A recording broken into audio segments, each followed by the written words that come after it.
Hello বন্ধুরা, আসসালামু আলাইকুম। রকেট সাজেশনের ইউটিউব চ্যানেলে আপনাদের সবাইকে স্বাগতম। বন্ধুরা, আশা করি সকলে ভালোই আছেন।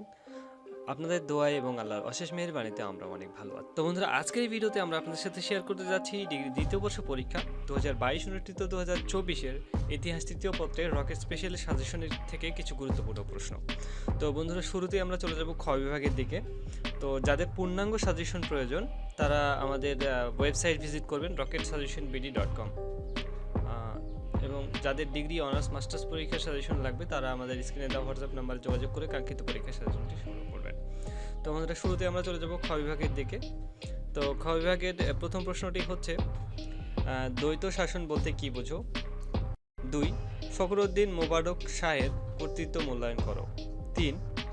বাংলার মুসলিম শাসন সুদৃঢ়করণে ইসলাম খানের ভূমিকা লিখো। 4.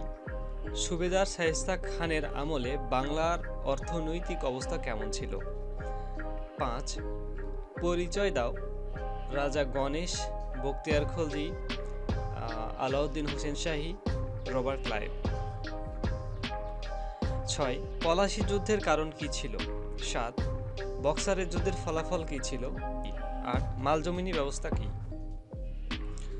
9. বখতিয়ার খলজির বঙ্গ বিজয়ের কারণ ও পটভূমি উল্লেখ করো।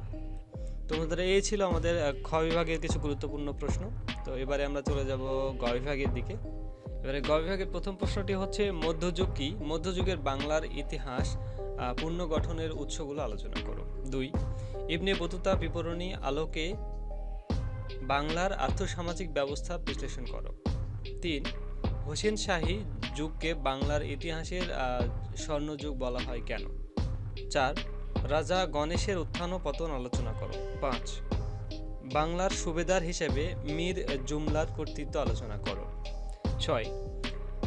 বাংলার মুর্শিদ কুলি খানের রাজস্ব সংস্কার ব্যবস্থা আলোচনা করো। 7. বাংলার ইস্ট ইন্ডিয়া কোম্পানির দেওয়ানি লাভের পটভূমি আলোচনা করো। 8. বাংলার স্বাধীন সুলতান হিসেবে শামসুদ্দিন ইলিয়াস শাহের কর্তৃত্ব বর্ণনা করো। 9. সুলতান শামসুদ্দিন ফিরোজ শাহের চরিত্র ও কৃতিত্ব লিখো। 10. সুলতান আলাউদ্দিন হোসেন শাহের কর্তৃত্ব মূল্যায়ন করো। তো বন্ধুরা, এই ছিল আমাদের ইতিহাস তৃতীয় পত্রে কিছু গুরুত্বপূর্ণ প্রশ্ন। যাদের পূর্ণাঙ্গ সাজেশন লাগবে, ক, খ, গ বিভাগের পূর্ণাঙ্গ সাজেশন লাগবে, তারা ভিজিট করবেন আমাদের অফিসিয়াল ওয়েবসাইট rocketsaggestionbd.com। এছাড়াও ডিগ্রি অনার্স মাস্টার্স পরীক্ষার রকেট স্পেশাল সাজেশন যাদের লাগবে, অর্থাৎ জাতীয় বিশ্ববিদ্যালয়ের সকল পরীক্ষার রকেট স্পেশাল সাজেশন যাদের লাগবে, তারা আমাদের স্ক্রিনে দেওয়া হোয়াটসঅ্যাপ নাম্বারে যোগাযোগ করে আপনার কাঙ্ক্ষিত পরীক্ষার সাজেশনগুলো সংগ্রহ করতে পারেন। এবং ডিগ্রি তৃতীয় বর্ষের যাদের সাজেশন লাগবে তারাও আমাদের সাথে যোগাযোগ করে আপনারা সাজেশনগুলো সংগ্রহ করতে পারেন। তো বন্ধুরা, সকলের দীর্ঘ এবং সুস্থতা কামনা করে আজকের এই ভিডিও এখানে শেষ করছি। খোদা হাফেজ।